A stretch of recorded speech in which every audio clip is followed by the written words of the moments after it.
আসসালামু আলাইকুম। সবাইকে স্বাগত জানাচ্ছি আমার দেশ ডেজ ইভেন্টসে। সঙ্গে আছি আমি তামান্না মিনহাজ।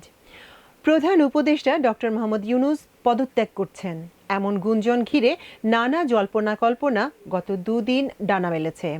এর মধ্যে আজ শনিবার জাতীয় অর্থনৈতিক পরিষদের সভা শেষে পরিকল্পনা উপদেষ্টা ডক্টর ওয়াহিদুদ্দিন মাহমুদ স্পষ্ট করে জানিয়ে দিলেন প্রধান উপদেষ্টা ডক্টর মোহাম্মদ ইউনূস পদত্যাগ করছেন না। এরপরই সন্ধ্যায় দেশের সবচেয়ে বড় দল বিএনপির সঙ্গে যমুনায় বৈঠক করেন প্রধান উপদেষ্টা।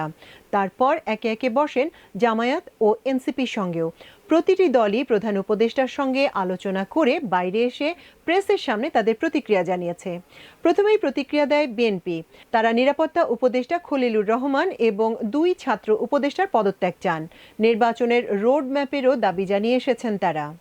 আমাদের যে আলোচনার মধ্যে আসছে সংস্কার, বিচার এবং নির্বাচন মূল।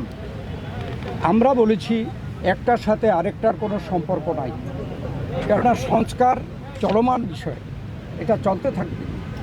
আমরা আশা করেছি এই সরকার সকলের সাথে ঐক্যমতের ভিত্তিতে একটা সংস্কার প্রস্তাব দেবে। মূলত সংস্কার এবং বিচার, নির্বাচন, এই তিনটার উপর আলোচনা হয়েছে এবং সংস্কারের ব্যাপারে আমরা এটা পরিষ্কার এবং ওনারা একমত হয়েছে। সংস্কার যেখানে ঐক্যমতের ভিত্তিতে হওয়ার কথা, তার ভিত্তিতে সংস্কার কাজ সম্পন্ন হবে এবং সেই কাজ অতি সহসা সম্পন্ন করা সম্ভব। এখানে কোনো দ্বিমত পোষণ করেন না। বিচার ব্যবস্থা বিচার বিভাগ করবে এবং বিচারের আওতায় আনার ব্যাপারে যে আলোচনা হয়েছে, এখানে ওনাদের কোনো দ্বিমত নাই। সুতরাং ডিসেম্বরের আগেও নির্বাচন করা সম্ভব, এই আলোচনা হয়েছে এখানে। আমরা আমাদের দাবি জানিয়েছি, হয়তো বা ওনারা ওনার প্রেসের মাধ্যমে জানাবেন, সেই জন্য আমরা অপেক্ষা করব। এখনো প্রতিক্রিয়া জানানোর দরকার নেই, ওনারা প্রেস সেকশন কি বলে তারপরে আমরা প্রতিক্রিয়া দেব। পদত্যাগের ব্যাপারে আমরা লিখিত বক্তব্যে জানিয়েছি, আগেও জানিয়েছি। নিরাপত্তা উপদেষ্টা এবং আর 2 জন ছাত্র উপদেষ্টা যাদের কারণে এই সরকারের নিরপেক্ষতা ক্ষুণ্ণ হচ্ছে, তাদেরকে বাদ দেওয়ার জন্য আমরা আজকেও লিখিত বক্তব্য আমরা দিয়েছি, মুখেও বলেছি। সেই আশ্বাস ওনারা দেখবেন, আমরা আমাদের বক্তব্য দিয়েছি। সংস্কার, বিচার এবং নির্বাচন আমরা স্পষ্ট ভাষায় বলেছি যে দে আর মিউচুয়ালি এক্সক্লুসিভ, একটার সঙ্গে আরেকটার কোনো সম্পর্ক নেই। এবং যদি দ্রুত নির্বাচন দেওয়া হয়, আমরা স্পষ্ট ভাষায় বলেছি আজকে বাংলাদেশের যে নৈরাজ্য হচ্ছে, যে আইন শৃঙ্খলা পরিস্থিতির অবনতি হচ্ছে, এক অ্যানাউন্সমেন্টের ফলশ্রুতিতে বাংলাদেশের শান্তি, শৃঙ্খলা এবং গণতন্ত্র ফিরে আসবে। এরপর জামায়াত অর্থবহ সংস্কারের পর নির্বাচনের কথা বলেছে। প্রধান উপদেষ্টা ইতিমধ্যে কয়েকবার তিনি বলেছেন নির্বাচন তিনি দিতে চান এই বছরের ডিসেম্বর থেকে শুরু করে আগামী বছরের জুনের মধ্যবর্তী কোনো এক সময়। কিন্তু তিনি সুনির্দিষ্ট কোনো রোডম্যাপ দেন, কোনো মাস সপ্তাহ তিনি ঘোষণা করেন। এটাকে কেন্দ্র করে বিভিন্ন ধরনের দাবি এই নির্বাচনের রোডম্যাপের ব্যাপারে আছে। আমাদেরও কিছু রিকমেন্ডেশন ছিল, আমরা তার প্রতি সম্মান রেখেই বলেছিলাম যে দায়িত্ব আমরা সবাই মিলে তাকে দিয়েছি, তিনি চেয়ে নেন এবং তিনি দলের পক্ষ থেকেও নির্বাচিত কোনো দায়িত্বশীল নেতা নন, বরঞ্চ তিনি জনগণের ঐক্যমতের ভিত্তিতে এই জায়গাটায় একটা গুরুবার তিনি গ্রহণ করেছেন। তাকে আমরা তার সম্মান বজায় রেখে দেশের স্বার্থটা তিনি দেখবেন, সেটা আমরা সবসময় বলে আসছি। আমরা আজকে ওই ব্যাপারে কথা বলেছি। আমরা বলেছি 2টা বিষয় স্পষ্ট করা দরকার। একটা, নির্বাচনটা কখন হবে, আপনি যে সময়সীমা দিয়েছেন এর ভিতরেই জনগণের কোনো ধরনের বড় ভোগান্তি না হয়ে একটা কমফোর্টেবল টাইমে এই নির্বাচনটা হওয়া উচিত আমরা মনে করি। আর 2 নম্বর আমরা বলেছি এই নির্বাচনের আগে অবশ্যই সংস্কার এবং দৃশ্যমান বিচারের কিছু প্রক্রিয়া জনগণের সামনে আসতে হবে। সংস্কার শেষ না করে যদি কোনো নির্বাচন হয়, এই নির্বাচনে জনগণ তাদের প্রত্যাশা পূরণ করতে পারবে না। আবার সব সংস্কার এই সরকারের পক্ষে করা সম্ভব না। মাত্র 5টা সুনির্দিষ্ট বিষয়ে তারা হাত দিয়েছে, এতটুকু নিষ্পত্তি হওয়া উচিত সন্তোষজনকভাবে। এর পাশাপাশি এখানে জুলাই প্রক্লেমেশনের ব্যাপার স্যাপার আছে, এগুলা সংস্কারের সাথে জড়িত। তো অনেক দলের দাবি দেওয়ার মধ্যেও কিছু ভিন্নতা আছে, এটা থাকবে, দল যেহেতু আলাদা, মতেরও ভিন্নতা থাকবে, এটাই স্বাভাবিক। সবশেষে জাতীয় নাগরিক পার্টি এনসিপির আহ্বায়ক নাহিদ বলেছেন, আমরা প্রধান উপদেষ্টাকে বলেছি আপনার উপর যে দায়িত্ব আছে সেটা পালন করেই আপনাকে দায়িত্ব ছাড়তে হবে। আমরা বলেছি যে উনি যাতে দায়িত্বে থাকেন, দায়িত্ব থেকে রাজনৈতিকভাবে আলোচনার মাধ্যমে সকল পক্ষের সকল সমস্যার সমাধান করেন। কোনো রাজনৈতিক দল নয়, বরং জনগণ এবং যে গণ অভ্যুত্থানকারী ছাত্র জনতা তাদের দিবেন কিনা এই বিষয়ে ওনার চিন্তা ভাবনা রয়েছে। এটা তো অলরেডি মিডিয়া এবং সোশ্যাল মিডিয়ায় এসেছে, সেই প্রেক্ষিতেই আজকের এই বৈঠক। সেই প্রতিশ্রুতি জনগণের কাছে ব্যক্ত করেছি যে একটা নতুন বাংলাদেশ এবং সেটি সংস্কারের মধ্যে দিয়ে এই নতুন বাংলাদেশ পাওয়া সম্ভব। সেই নতুন বাংলাদেশের প্রতিশ্রুতি থেকে কোনো কোনো পক্ষ সরে আসছে বলে ডক্টর মোহাম্মদ ইউনূসের মনে হচ্ছে এবং ওনাকে চাপ প্রয়োগ করে বিভিন্ন দাবি আদায়ের চেষ্টা চলছে। গণঅভ্যুত্থান আকাঙ্ক্ষা বাস্তবায়নে কাজ করছে আরো সকল উপদেষ্টারা একত্রে, সেখানে তাদেরকে হেয় করা, তাদেরকে অপমান করা, সে বিষয়ে আমরা নিন্দা জানিয়েছি। আমাদের সাথে তাদেরকে জড়িয়ে ট্যাগ দিয়ে তাদেরকে পদত্যাগ করতে বলাটা রাজনৈতিক উদ্দেশ্যমূলক বলে আমরা বলেছি। প্রধান 3 রাজনৈতিক দলের সঙ্গে বৈঠকের পর সরকারের অবস্থানের কথা জানান প্রধান উপদেষ্টার প্রেস সচিব শফিকুল আলম। তিনি জানান, সব দল ডক্টর মোহাম্মদ ইউনূসের প্রতি আকুণ্ঠ সমর্থন জানিয়েছেন। তো মিটিং এ প্রত্যেকটা পার্টি তাদের স্ব অবস্থান বলেছেন। তারা মাননীয় চিফ অ্যাডভাইজারকে অকুণ্ঠ সমর্থন জানিয়েছেন। তারা বলেছেন তার নেতৃত্বে তাদের আস্থা আছে এবং তারা বলেছেন যে কেউ কেউ বলেছেন যে তারা বেশ কিছু রিপোর্ট করেছেন যে উনি পদত্যাগের বিষয়টা উনি ভাবছেন। তো সে বিষয়ে তারা বলেছেন যে পুরো বাংলাদেশ, পুরো আমরা সবাই নির্বাচনের বিষয়ে বিএনপি ডিসেম্বরের মধ্যে ইলেকশন চেয়েছেন। জামাত বলেছেন যে তারা ইলেকশন চেয়েছেন, তারা মনে করেন যে রিফর্ম প্রক্রিয়া ডিসেম্বরের মধ্যে লেগে যাবে রিফর্ম প্রক্রিয়া শেষ করতে। তো জামাত প্রফেসর ইউনূস যেটা বলেছেন, প্রফেসর ইউনূস আজকে তার মিটিং এ 3টা পার্টিকে বলেছেন যে ইলেকশন ডিসেম্বর থেকে জুনের মধ্যে হবে। তো জামাত তার এই টাইমলাইনকে সমর্থন জানিয়েছেন এবং বলেছেন যে এটা তাদের সমর্থন আছে। এনসিপিও একই, তার ইলেকশন কমিশনের বিষয়ে এনসিপি এবং জামাত বলেছেন যে তারা মনে করে না যে এখন যে এই অবস্থায় আছে তাতে লেভেল প্লেইং একটা ফ্রি অ্যান্ড ফেয়ার ইলেকশনের জন্য যে পরিবেশ দরকার সেই পরিবেশটা নাই এবং এটা কোনো লেভেল প্লেইং ফিল্ড নাই। তারা জোর দিয়েছেন যাতে এই ইলেকশন কমিশনের সংস্কারের মাধ্যমে এটাই লেভেল প্লেইং ফিল্ড এনশিওর করা হয়। আর সংস্কারের বিষয়ে প্রফেসর আলিস রিয়াজ বলেছেন যে সংস্কার প্রক্রিয়া 20 জুলাইয়ের মধ্যে শেষ করে জুলাই চার্টারটা গৃহীত হবে। আজকে সারা দিনের নানা ঘটনার কি অর্থ হতে পারে, এর ব্যাখ্যা কি দাঁড়াতে পারে, বা সরকারের তরফ থেকে উপদেষ্টা পরিষদ যে বিবৃতিটি দিয়েছে এর মানেই বা কি হতে পারে এবং আমাদের সামনে কি অপেক্ষা করছে, অস্বস্তি না সম্ভাবনা, সেই বিষয়গুলি নিয়ে আমরা এখন কথা বলবো আমার দেশের ব্যবস্থাপনা সম্পাদক জাহিদ চৌধুরীর সঙ্গে। জাহিদ চৌধুরী আমাদের জানাবেন ওই প্রেস বিজ্ঞপ্তিটির আসলে অর্থ কি, ব্যাখ্যা কি এবং আমাদের সামনে কি অপেক্ষা করছে, স্বস্তি না অশান্তি। জাহিদ ভাই, আপনাকে আমাদের অনুষ্ঠানে স্বাগত জানাচ্ছি। আজকে দিনভর অনেক কিছুই ঘটে গেছে। ঘটনার গত দুদিন থেকে আমরা যা দেখে আসলাম, 48 ঘন্টার কথা আমরা স্পষ্ট করেই বলেছিলাম যে সামনের 48 ঘন্টা খুবই গুরুত্বপূর্ণ হবে এবং আসলে ওটাই দেখা গেল। 48 ঘন্টার মধ্যেই কিন্তু নির্ধারণ হয়ে গেল যে আমাদের প্রধান উপদেষ্টা থাকছেন কি থাকছেন না বা কি পরিস্থিতিতে দাঁড়াচ্ছি। আপনার কি মনে হয় আজকে সারাদিনের আপনার বিশ্লেষণ কি, বিশেষ করে আপনি যদি সরকার যে বিবৃতিটি দিয়েছে, উপদেষ্টা পরিষদের তরফ থেকে যে বিবৃতিটি আমরা দেখেছি, ওটার ব্যাপারে আপনার মূল্যায়নটা বলতেন? আপনাকে ধন্যবাদ। আসলে আমরা যেমনটি বলেছিলাম যে আমার দেশের প্রধান শিরোনাম হয়েছিল 48 ঘন্টা খুবই গুরুত্বপূর্ণ।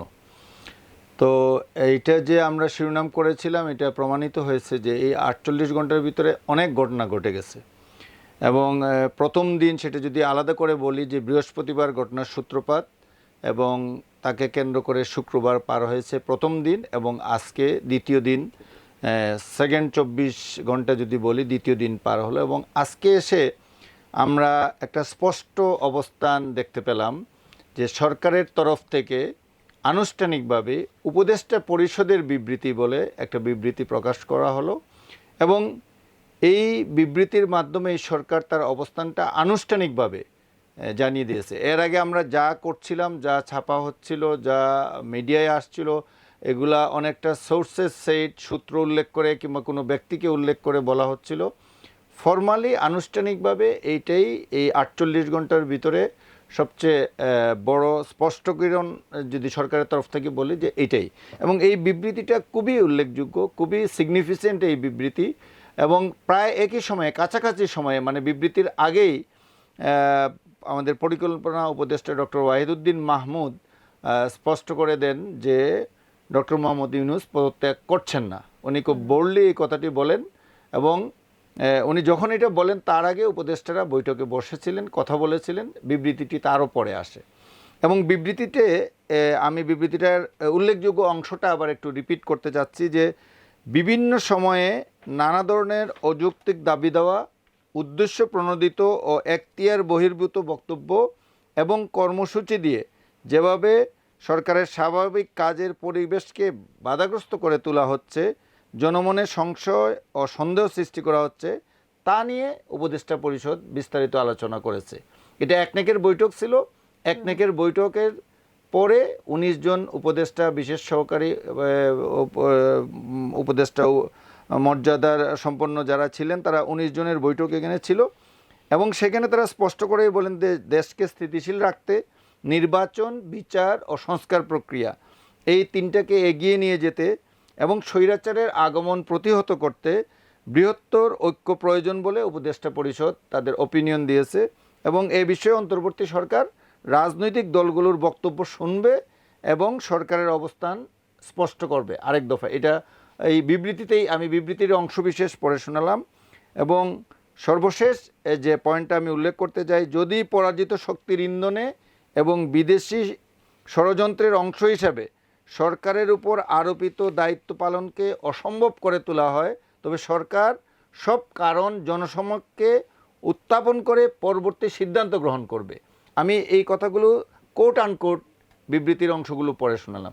এখানে কয়েকটি বিষয় খুবই প্রণিধানযোগ্য, খুবই উল্লেখযোগ্য যে উপদেষ্টা পরিষদ ডক্টর মোহাম্মদ ইউনূসের নেতৃত্বে তারা স্পষ্ট করেই বলেছেন যে তারা কী কাজগুলো করতে চান, বিচার, সংস্কার এবং নির্বাচন, এবং এটা খুব ক্লিয়ার। এখন আরেকটি কথা তারা বলেছেন যে কি প্রেক্ষাপটে এই বিবৃতির মাধ্যমে এটা আসছে যে আমাদের মাননীয় প্রধান উপদেষ্টা বৃহস্পতিবার কোন প্রেক্ষাপটে ওই উপদেষ্টা পরিষদের এইরকম আর একটা ইনফর্মাল বৈঠকে, আজকের বৈঠকটাও ইনফর্মাল বৈঠক ছিল, ওই ইনফর্মাল বৈঠকে কেন উনি পদত্যাগের আগ্রহ প্রকাশ করেছিলেন, পদত্যাগ করতে চেয়েছিলেন, সেটার ব্যাখ্যা কিন্তু এটার ভিতরেই আছে। এই বিবৃতির এই স্পষ্টকরণের মধ্যেই আছে। উনি বলছেন যে এই যে অযৌক্তিক দাবি দেওয়া নিয়ে রাজপথে যেভাবে একের পর এক আন্দোলন সংগ্রাম করে, এই যে আমরা জানি যে 200-250 দাবি দেওয়া নিয়ে ইতিমধ্যেই অনেকে রাস্তায় নেমেছে এবং সর্বশেষ আমরা যেটা দেখেছি প্রধান রাজনৈতিক দল বিএনপি তরফ থেকে যেভাবে সপ্তাহব্যাপী এই অবস্থান কর্মসূচি ছিল, সেটাকে কেন্দ্র করে যে একটা পরিস্থিতি সৃষ্টি হলো, এটার কিন্তু উল্লেখ এখানে স্পষ্ট করে বলা হয়েছে। আরেকটি বিষয় যেটা বলা হয়েছে উদ্দেশ্য প্রণোদিত এবং এখতিয়ার বহির্ভূত বক্তব্য, এইটা খুব স্পষ্ট করেই যে বুধবার আমাদের সেনাপ্রধান যে বক্তব্য রেখেছিলেন আর্মি অফিসারদের অ্যাড্রেস করে, যে সেইখানের বক্তব্য কথাই কিন্তু সরাসরি ওনার নাম উল্লেখ করা না হলেও উদ্দেশ্য প্রণোদিত এবং এখতিয়ার বহির্ভূত, এটাকেই উপদেষ্টা পরিষদ মনে করছে যে এটা এখতিয়ার বহির্ভূত বক্তব্য। এটা আমার বিশ্লেষণ এবং এটা স্পষ্টতই বোঝা যায় বিবৃতিতে যে কথাগুলো আসছে সেই বিষয়গুলো বলা হয়েছে। এবং আরেকটি বিষয় এখানে উল্লেখযোগ্য যে পরাজিত শক্তির ইন্ধন এবং বিদেশি ষড়যন্ত্রের অংশ হিসাবে, মানে এই যে পরিস্থিতিটা সৃষ্টি করা হচ্ছে স্ক্যাটারলি নানা বক্তব্য দিয়ে রাজপথে নেমে এবং এখতিয়ার বহির্ভূত বক্তব্য দিয়ে, এইখানের সাথে বিদেশি শক্তির একটা ইন্ধনের কথা উপদেষ্টা পরিষদ মনে করছে। এটা গেল একটা দিক। এবং আজকের দিনের সবচেয়ে উল্লেখযোগ্য এটা হলো যে উপদেষ্টা পরিষদ তার একটা স্ট্যান্ড ক্লিয়ার করেছে যে সরকারের অবস্থান এটা, এবং এটার শেষ অংশটুকু আমি একটু এক্সপ্লেন করতে চাই যে যদি এর পরেও আজকের এই বিবৃতির পরেও কিংবা এই ঘটনাবলীর পরেও যদি সরকারকে দায়িত্ব পালন অসম্ভব করে তোলা হয়, তাহলে সরকার সব কারণ জনসমক্ষে উত্থাপন করে পরবর্তী সিদ্ধান্ত গ্রহণ করবে। এখানে কিন্তু বলা হয় নাই যে যদি দায়িত্ব পালন অসম্ভব করে তোলা হয় তাহলে সিদ্ধান্ত গ্রহণ করবে। এই সিদ্ধান্ত কি ডক্টর ইউনূস পদত্যাগ করে চলে যাবেন, নাকি যারা তাকে বাধাগ্রস্ত করছে কাঁধে তাদের বিরুদ্ধে উনি শক্ত হবেন, এটা স্পষ্ট করেননি। তবে এই বিবৃতির মাধ্যমে আমার কাছে মনে হয়েছে আইদার রুল অর কুইট, হয় উনি শাসন করবেন নতুবা উনি চলে যাবেন। যদি উনি এই বক্তব্যটি স্পষ্ট হয়ে গেছে এই বিবৃতির মাধ্যমে যে উনি শাসন করলে শক্ত হাতেই শাসন করবেন, মানে নিয়ম শৃঙ্খলা মেনেই সবাইকে চলতে হবে, আর যদি উনি সেটা করতে না পারেন, মেনটেন করতে না পারেন, তাহলে উনি চলে যাবেন। এইটা হলো একটা বিষয়।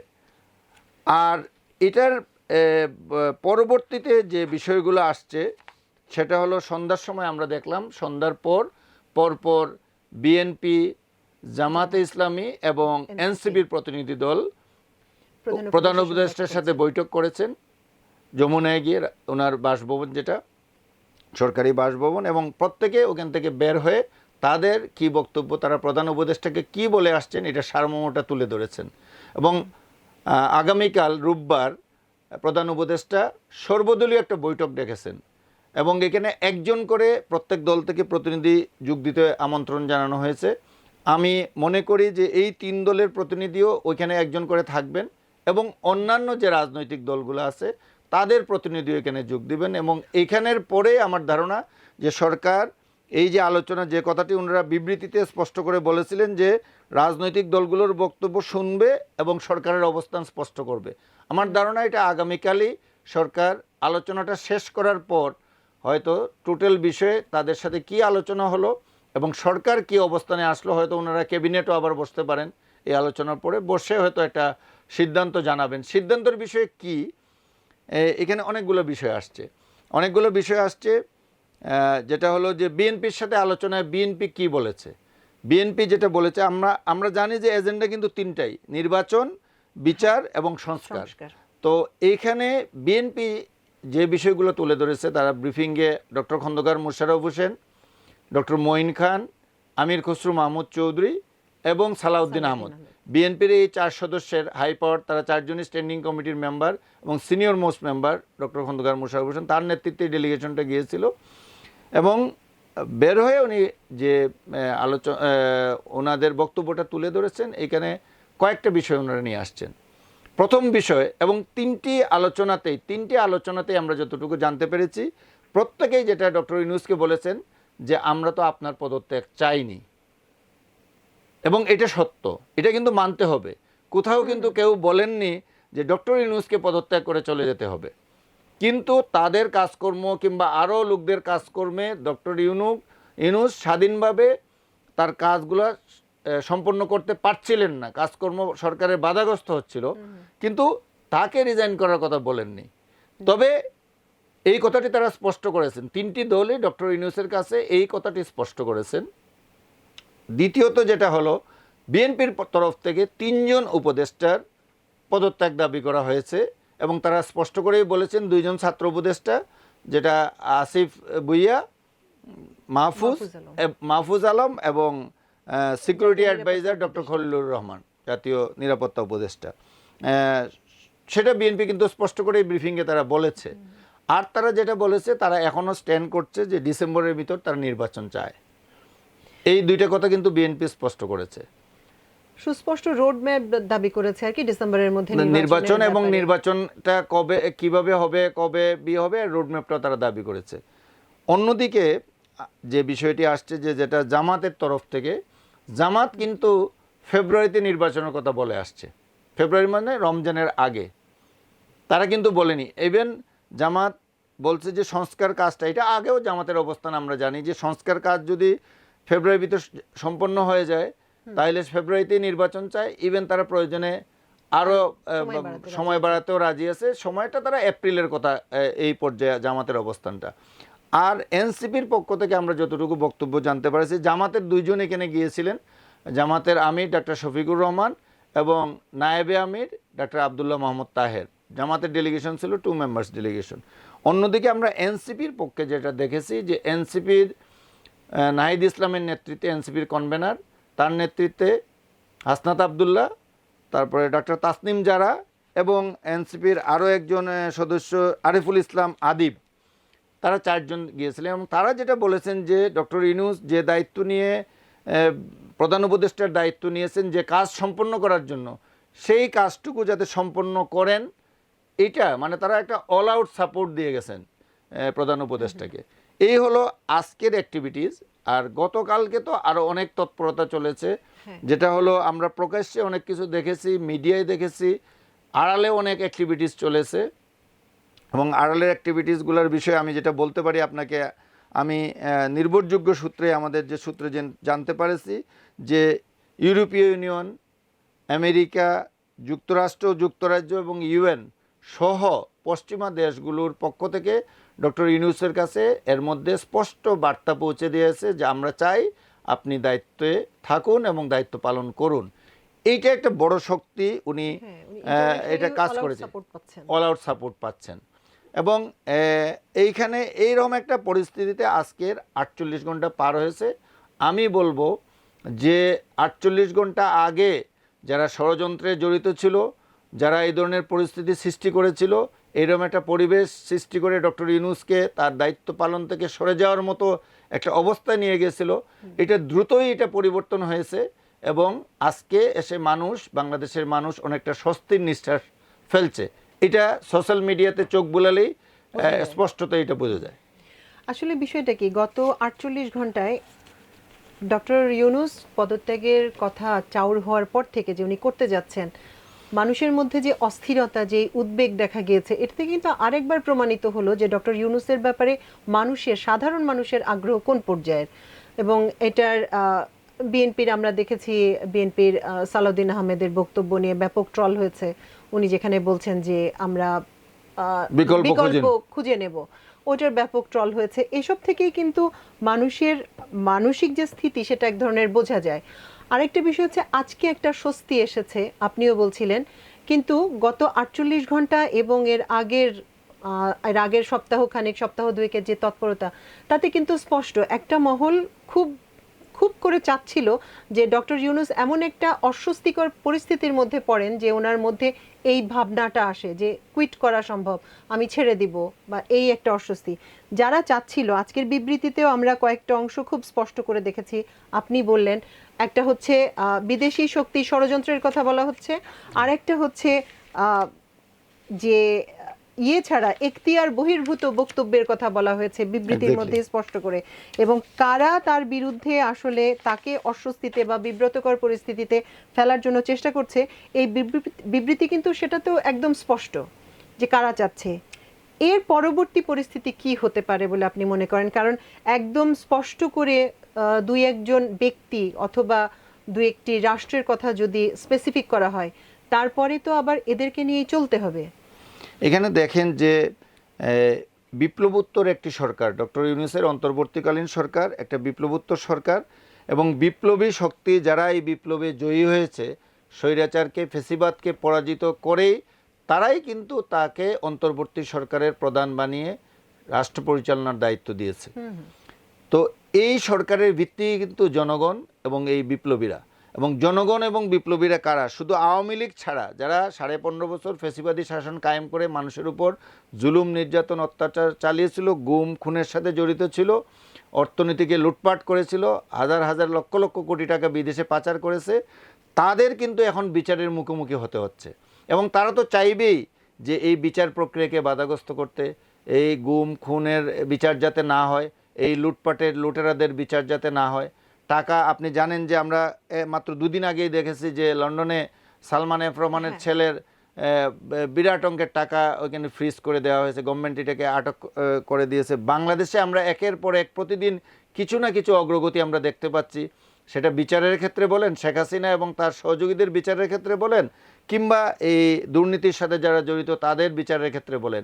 তো সেইগুলোতে তো বাধাগ্রস্ত করতে ওই শক্তি চাইবেই, এবং তাদের লুটের টাকা দিয়ে, অর্থ দিয়ে তারা কিছু কিছু লোককে হয়তো কিনে নিবে, কিছু কিছু লোককে তাদের পক্ষে নেওয়ার চেষ্টা করবে, এটা খুবই স্বাভাবিক। আরেকটি জিনিস আপনি খেয়াল করেন যে ডক্টর ইউনূস দায়িত্ব নেওয়ার পর কেন বাংলাদেশের মানুষ তাকে এইভাবে সমর্থন যোগাচ্ছে। উনি নোবেল বিজয়ী অর্থনীতিবিদ এবং সারা বিশ্বে তার একটা গ্রহণযোগ্যতা, তার একটা পরিচিতি আছে। এইটাকে প্লাস পয়েন্ট করে, এটাকে কাজে লাগিয়ে উনি কিন্তু সারা বিশ্বে এই গত 9 মাসে বাংলাদেশের একটা ইমেজ দাঁড় করাতে সক্ষম হয়েছেন। বিনিয়োগকারীরা আসতে শুরু করেছে, বিভিন্ন ধরনের বিনিয়োগ হচ্ছে, অর্থনীতি ঘুরে দাঁড়াচ্ছে। একটা ভঙ্গুর অর্থনীতি থেকে উনি চেষ্টা করছেন তার টিমকে নিয়ে অর্থনীতিকে ঘুরে দাঁড়াতে চেষ্টা করছেন। এবং আরেকটি বড় জিনিস, যারা বাংলাদেশের এই স্বৈরাচারকে প্রতিষ্ঠিত করেছিল, ফেসিবাদী শাসন কায়েম করতে যারা সহযোগিতা করেছিল ভারত, সেই ভারতের কাছে উনি চোখে চোখ রেখে কথা বলছেন। যে কোনো বিষয়ে ভারতের সাথে ঝগড়া করার কথা কেউই কখনো বলে না, প্রতিবেশীকে আপনি ফেলে দিতে পারবেন না, কিন্তু আমি আমার ন্যায্য কথাটা বলতে পারবো, সেই পরিস্থিতি গত 15 বছরে রাখা হয়নি। ভারতের বিরুদ্ধে শেখ হাসিনা ন্যায্য কথা কখনো বাংলাদেশের মানুষের ন্যায্য দাবিটুকু আদায়ও করতে পারেননি। ওনার নিজের মুখেই আমরা শুনেছি, উনি বলেছেন যে আমি সবই দিয়েছি কিন্তু কিছু নেইনি, কিছু পাইনি। তো এটা শেখ হাসিনা তো নিজেই বলেছেন, উনি দিয়েই গেছেন, কিছু পাননি, কিছু নেননি। তো এইরকম একটা পরিস্থিতি যখন ছিল, সেইটা থেকে ডক্টর ইউনূস বাংলাদেশকে অন্য একটা অবস্থানে নিয়ে আসছেন। এবং এই কারণে আপনি দেখেন যে এক ধরনের বাংলাদেশে বাণিজ্যের ক্ষেত্রে ভারত বিভিন্ন ধরনের বিধিনিষেধ আরোপ করেছে, বাংলাদেশও কিছু পাল্টা ব্যবস্থা নিয়েছে, সীমান্তে স্থলবন্দর বন্ধ করে দিয়েছে, সুতা আমদানির ক্ষেত্রে সিদ্ধান্ত পরিবর্তন হয়েছে। বাংলাদেশ যে তাদের একটা করিডোর ইউজ করে এক্সপোর্ট করতো, ওইখান থেকে এটা খরচ কম পড়তো, সেটা ভারত আবার সুবিধা কাটেল করে দিয়েছে। এগুলোর পরও কিন্তু ডক্টর ইউনূস দমে যাননি, উনি বিকল্প পন্থায় এই সবগুলো মোকাবেলার চেষ্টা করেছেন। তো এই কারণে ভারত বাংলাদেশের উপর কিংবা ডক্টর ইউনূসকে তাদের এই অঞ্চলে তাদের আধিপত্য প্রতিষ্ঠার ক্ষেত্রে একটা বাধা হিসেবে দেখছে, এবং এটা তাদের বক্তব্যে এটা স্পষ্ট। এবার তারা এটা কোনো রাগডাক করেনি, তারা ওপেনলি এটা বলছে। শুধু তাই নয়, আপনি একটা জিনিস খেয়াল করে দেখেন যে জুলাই অভ্যুত্থানে এই যে 1400 তরুণ তাজা প্রাণ বিসর্জন দিল এবং প্রায় 30,000 ছাত্র জনতাকে পঙ্গুত্ব বরণ করতে হলো, আহত হলো, একটি বারের জন্য আওয়ামী লীগ অনুশোচনা ভোগ করেনি। এবং ভারতও এটাকে একটা সন্ত্রাসী কার্যক্রম বলে এখনও চালিয়ে যাচ্ছে। এই যে একটা অবস্থা, বাংলাদেশের মানুষের আশা আকাঙ্ক্ষার বাইরে গিয়ে তাদের যে একটা অবস্থান, সেই কারণেই বাংলাদেশের মানুষ, আমি মনে করি আগের যে কোনো সময়ের তুলনায়, এই গত 54 বছরের বাংলাদেশ স্বাধীন হওয়ার পর এই ইতিহাসের যে কোনো সময়ের তুলনায় এখন সবচেয়ে বেশি ভারত বিরোধী একটা মনোভাব নিয়ে আছে। এটার পিছনে অন্যতম কারণ হলো মানুষের আশা আকাঙ্ক্ষার সাথে বাংলাদেশের জনগণের সাথে ভারত তাদের জনগণের সম্পর্কটা বিল্ড আপ করতে পারেনি। তারা একটা দলের সাথে, একটি পরিবারের সাথে, একজন ব্যক্তি শেখ হাসিনার সাথে সম্পর্ক স্থাপন করেছে এবং তাকে অবৈধভাবে ক্ষমতায় বসিয়ে রেখে তাদের সমস্ত স্বার্থ উদ্ধার করেছে এবং তাদের হেজিমনি প্রতিষ্ঠা করার ক্ষেত্রে এখানে ভূমিকা রেখেছে। এর বিরুদ্ধে ইউনূসের অবস্থান বলেই তাকে নিয়ে এই ধরনের নানা ষড়যন্ত্র হচ্ছে। আর আমাদের দেশই, সেটা সামরিক, বেসামরিক, রাজনৈতিক যাই বলেন না কেন, অনেকে হয়তো এই ষড়যন্ত্রের পরিস্থিতির কারণে হোক কিংবা কী কারণে, এটা তারাই ভালো বলতে পারবেন, এই ষড়যন্ত্রে পা দিচ্ছেন। বাংলাদেশের জনগণ এখন কিন্তু অনেক বুঝে জানে এবং এই সমস্ত বিষয়ে তারা অনেক শার্প। সুতরাং তারা বুঝতে পারে যে কোনটি দেশের স্বার্থে এবং কোনটি দেশ বিরোধী কিংবা কি করা উচিত, কি করা উচিত নয়। যে কারণে জনগণের একটা সমর্থন ইউনূসের প্রতি অকুণ্ঠ সমর্থন রয়েছে। তার অর্থ এই নয় যে আমরা নির্বাচনবিহীন অবস্থায় দীর্ঘ সময় থাকবো, এটা কিন্তু ডক্টর ইউনূস কখনো বলছেন না। উনি তো স্পষ্ট করেই বলছেন যে ডিসেম্বর থেকে জুনের মধ্যে আমরা নির্বাচন দিব। এটা ডিসেম্বরেও হতে পারে, জুনেও হতে পারে, মাঝামাঝি যে কোনো সময় হতে পারে। তো ডিসেম্বরের ব্যাপারে বিএনপি তো রাজি, ডিসেম্বরের মাঝামাঝি সময়ে ফেব্রুয়ারিতে জামাতও রাজি। তো মেইন স্টেক হোল্ডাররা তো এই নির্বাচনের সময় নিয়ে কিছু বলছে না। ইয়েস, একটা কথা আসছে যে একটা রোডম্যাপ ঘোষণা হলে পরিস্থিতির হয়তো উন্নতি হবে। আমরা আশা করব ডক্টর ইউনূস রাজনৈতিক দলগুলোর বক্তব্য উনি শুনেছেন, আগামীকালও শুনবেন। শোনার পর তারা কি চায়, তারাও তো এই দেশের জনগণেরই প্রতিনিধিত্ব করে, তাদের কথাগুলো মনোযোগ দিয়ে শুনতে হবে। এবং বড় যে কোনো সিদ্ধান্ত গ্রহণের ক্ষেত্রে যে দুইটা বিষয় নিয়ে একটু বিতর্ক হচ্ছিল, একটা হলো মিয়ানমারকে ত্রাণ করিডোর দেওয়া, আরেকটা হলো চিটাগাং পোর্ট সহ বিভিন্ন পোর্ট হ্যান্ডলিংয়ের দায়িত্ব বিদেশিদের দেওয়া। তো এই যে এই বিষয়গুলো নিয়ে উনি যদি স্টেক হোল্ডারদের কাছে, বড় রাজনৈতিক দলগুলোর সাথে আলোচনা করে সিদ্ধান্তগুলো গ্রহণ করেন, আমার মনে হয় এই সিদ্ধান্তটা অনেক পুক্ত হবে এবং স্থায়ী হবে।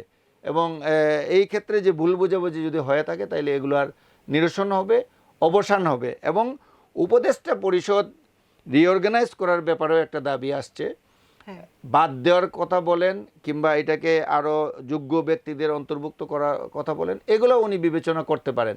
কারণ উপদেষ্টা পরিষদে থেকে সরকারের অবস্থানের বাইরে গিয়ে এই ব্যক্তিগত মতামত দেওয়ার যে একটা টেন্ডেন্সি উপদেষ্টা পরিষদের কারো মধ্যে দেখা যাচ্ছে, এটা আসলে গ্রহণযোগ্য নয়। আপনি সরকারের অংশ, আপনার এখানে ব্যক্তিগত মতামত দেওয়ার তো সুযোগ নেই। সুতরাং এটাকে ওনাকে এটা মানে দেখতে হবে এবং এই ব্যাপারে ব্যবস্থা গ্রহণ করতে হবে। জাহিদ ভাই, আপনাকে অসংখ্য ধন্যবাদ আপনার মূল্যবান মতামতের জন্য, এবং একদম নিউজের ব্যস্ত সময় আপনাকে নিয়ে এসেছি, অশেষ কৃতজ্ঞতা। আপনাকে অসংখ্য ধন্যবাদ। দর্শক, আজকে সারা দিনে যা যা ঘটেছে এবং আগামীতে আমরা যার সম্ভাবনা দেখি বা আশঙ্কা করি, সেরকম অনেক কিছুই আপনাদের সামনে এতক্ষণ আলোচনা করলেন আমার দেশের ব্যবস্থাপনা সম্পাদক জাহিদ চৌধুরী। আমাদের আজকের ডেইজ ইভেন্টসের আয়োজন ছিল এই পর্যন্তই। ইনশাআল্লাহ আগামীকাল আবার আরেকটি ডেইজ ইভেন্ট নিয়ে আপনাদের সামনে হাজির হব। সেই পর্যন্ত আল্লাহ আপনাদের সবাইকে ভালো রাখুন, সুস্থ রাখুন, এবং দেখুন, শুনুন, পড়ুন, শেয়ার করুন, সাবস্ক্রাইব করুন আমার দেশের ফেসবুক পেজ ও ইউটিউব চ্যানেল। এতক্ষণ সঙ্গে থাকার জন্য অশেষ কৃতজ্ঞতা। আল্লাহ হাফেজ।